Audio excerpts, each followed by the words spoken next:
कहते हैं कि जब उदय सिंह ने अकबर की अधीनता स्वीकार कर रखी थी तो कल्ला राय मलोतन ये तो बेचारे छोटे मोटे सामंत थे, तो इन्होंने भी अधीनता स्वीकार कर रखी थी अकबर की। एक बार अकबर का दरबार लगा हुआ, अकबर के दरबार में सभी सामंत वगैरह सारे के सारे बैठे हुए। अब राजा महाराजा आपस में बात ही करते रहते, इधर उधर अभियान की बात कर लेते, किसी युद्ध में जाना है और जाना है, और तो क्या बातें होती उस टाइम। को जीएसटी तो लेना नहीं होता था कि उसके बारे में अब जीएसटी काउंसिल बनाओ, कोई सीए एनआरसी लाओ, कोई कश्मीर की समस्या देखो, ये तो था नहीं। नॉर्मल बातचीत चल रही थी। अपने बूंदी का एक राजा हुआ करता था सुरजन, तो 69 में सुरजन ने अकबर की अधीनता स्वीकार कर ली थी। बूंदी का राजा था, सुरजन भी दरबार में बैठा हुआ था। कहते हैं अकबर ने अचानक सुरजन को कहा कि महाराज सुरजन, बूंदी नरेश सुरजन, मैंने सुना है कि यार तुम्हारी बेटी शादी योग्य। सुरजन ने कहा हाँ साहब एकदम सही सुना है, मेरे बेटे की शादी करनी है। तो कहा क्यों ना तुम उसकी शादी जहांगीर के साथ कर दो।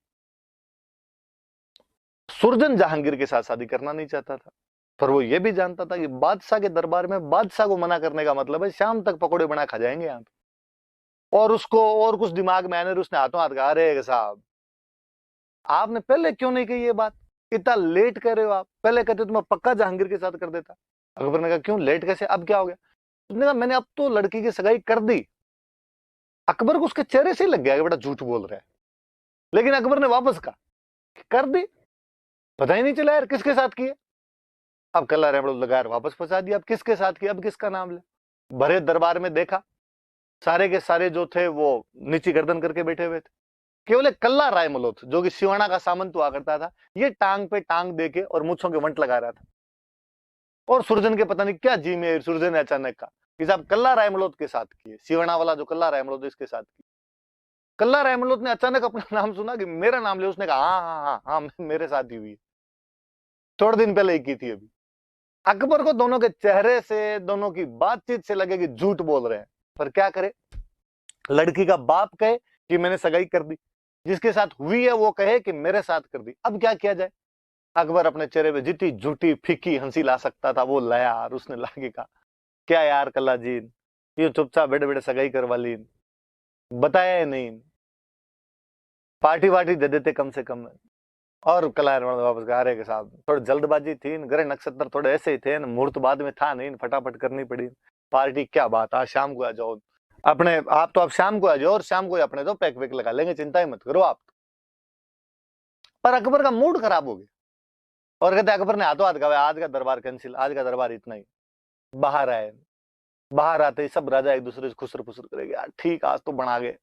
आज तो अकबर को दोनों ने मिलकर बना दिया। और सुरजन भाग के कल्ला रायमलोत के पास गए। सुरजन ने कल्ला रायमलोत को कहा कि कल्ला जी अब भले बातों बातों में युवा, लेकिन मैंने मेरी बेटी की सगाई तो आपके साथ कर दी, आप एक काम करो फटाफट बूंदी जाओ और बूंदी जाके राजकुमारी से वास्तव में सगाई करके आ जाओ, वरना और किसी को पता चल गया तो फिर कोई लफड़ा होगा।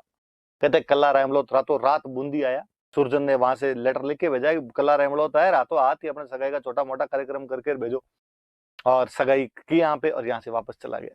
बूंदी की वो जो राजकुमारी थी, सुरजन की जो बेटी थी, इसकी सगाई की गई थी, उसका नाम था भानकंवर। अब दरबार लगा। अकबर ने उस दिन तो जब छुट्टी की, अकबर ने कहा भाई 2-3 दिन की छुट्टी है भाई, 2-3 दिन नहीं आना आपने, तो मूड खराब हो गया था उसका ज्यादा। 2-3 दिन बाद दरबार लगा। दरबार लगने के बाद में जब इकट्ठे हुए,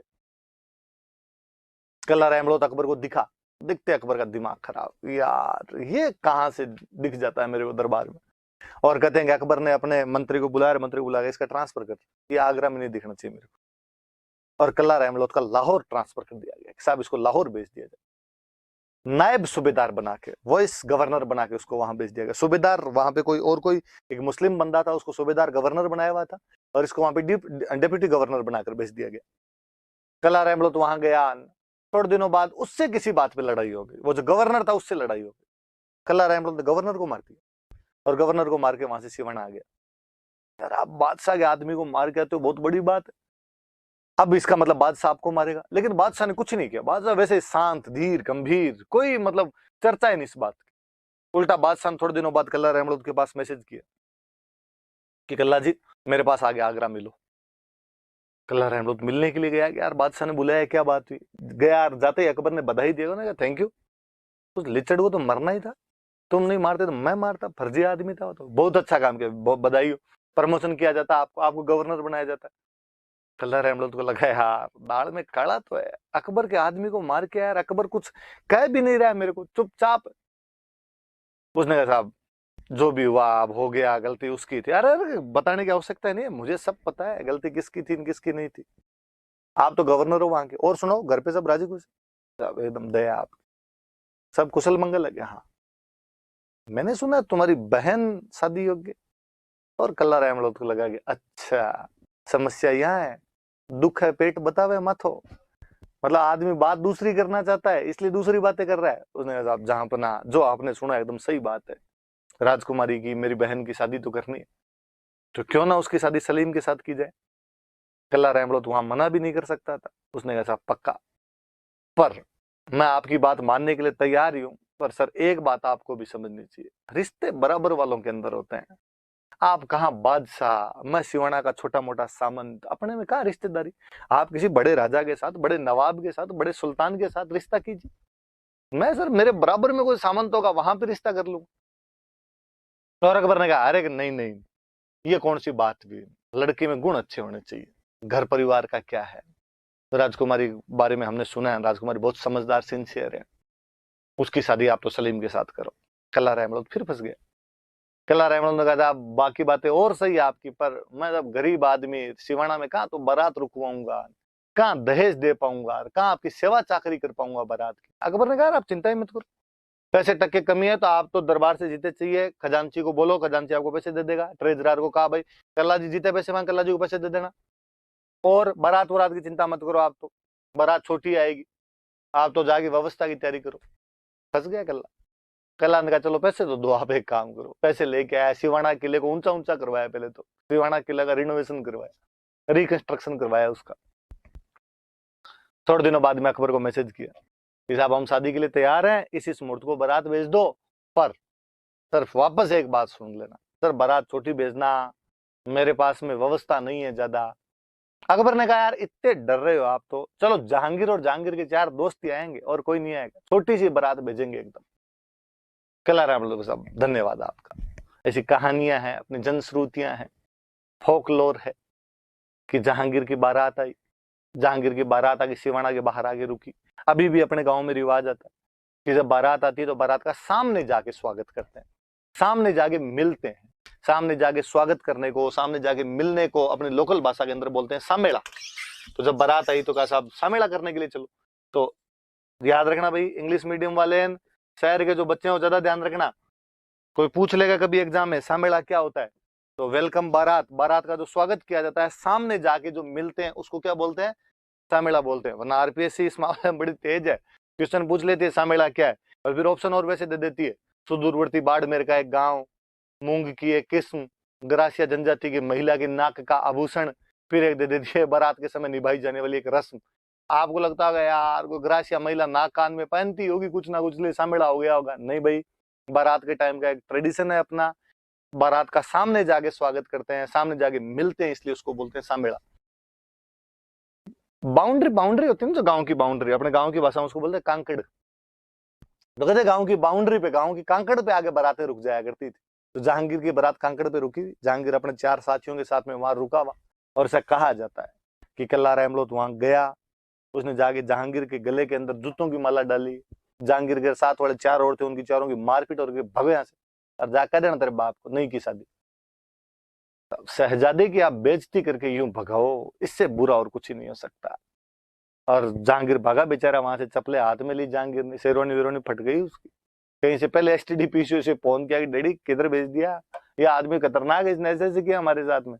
और कहते हैं अकबर ने कल्ला रहमत का विद्रोह दबाने के लिए या कल्ला रहमत को उसको दंडित करने के लिए उसके चाचा या उसका ताऊ कह दो मोटा राजा उदय सिंह को ही कहा, उदय सिंह जी साम दाम दंड भेद येन केन प्रकारेण, कल्ला रहमत की लाश मिलनी चाहिए मुझे। और कहते हैं मोटा राजा उदय सिंह ने एक बड़ा हमला किया, 1589 की बातें ये। उदय सिंह अकबर की तरफ से सिवाना के किले पर आक्रमण कर देते हैं। जब कल्ला रहमत को पता चला कि आक्रमण होने वाला है, कल्ला रहमत डरा नहीं आक्रमण से, उसने कोई बात नहीं, अपने आक्रमण को झेलेंगे, और उसने वही तरीका अपनाया जो उससे पहले वीर अपनाया करते थे। मैंने पहले के वीडियो के अंदर बताया था, उसने साका किया यहाँ पे। नहीं करे, कल्ला रहमत की तो शादी नहीं हुई बेचारी, रानी कहाँ से आए, और वो बूंदी की राजकुमारी जिसके साथ केवल सगाई हुई थी, जब उसको समाचार मिला कि मेरे पति साका करने जा रहे हैं, उसने बूंदी से समाचार भेजा कि सगाई अपने आप में आधा विवाह होता है। यदि आप रण मरण के लिए तैयार हो रहे हैं, यदि आप युद्ध में केसरिया करने के लिए तैयार हो रहे हैं, तो मैं जौहर को क्यों ना लीड करूं, मुझे क्यों ना बुलाया जाए। और उस राजकुमारी को, जिसकी शादी भी नहीं हुई थी, उस भान कंवर को, बूंदी के राव सुरजन की बेटी को बुलाया गया और वो यहाँ पे जौहर को लीड करती है। तो भान कंवर के नेतृत्व में तो जौहर किया गया और कल्ला रायमलोत के नेतृत्व में केसरिया किया गया। मैंने बताया था साकों का मतलब ही उस समय युद्ध करना होता था जब हार निश्चित हुआ करती थी और एकमात्र उद्देश्य दुश्मन को अधिकाधिक हानि पहुंचाना हुआ करता था। कल्ला रायमलोत अपने वीर साथियों के साथ अकबर की सेना को अधिकाधिक नुकसान पहुंचाते हुए वीरगति को प्राप्त हुआ। भान कंवर अपने पति के निर्देशानुसार जौहर करती हुई अन्य महिलाओं के साथ में अग्नि के अंदर समाहित हो गई।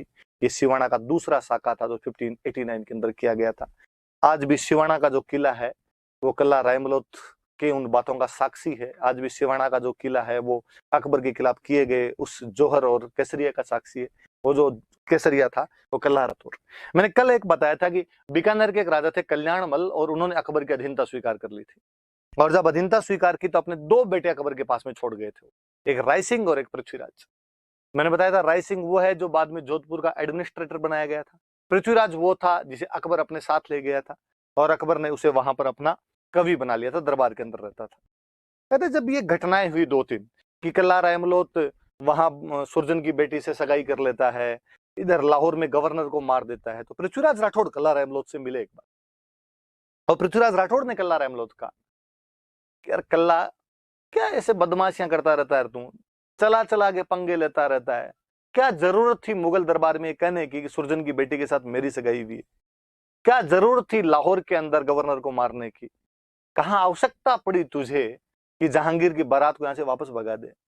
अब अकबर तेरे खिलाफ दांत खिटखिटा रहा है, मारेगा तेरे को।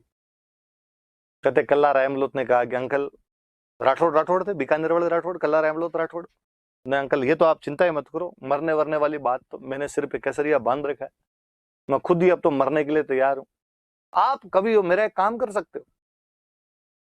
हाँ बता क्या काम है तेरे। कहा आप मेरे मर्सिये। मर्सिये क्या होते हैं?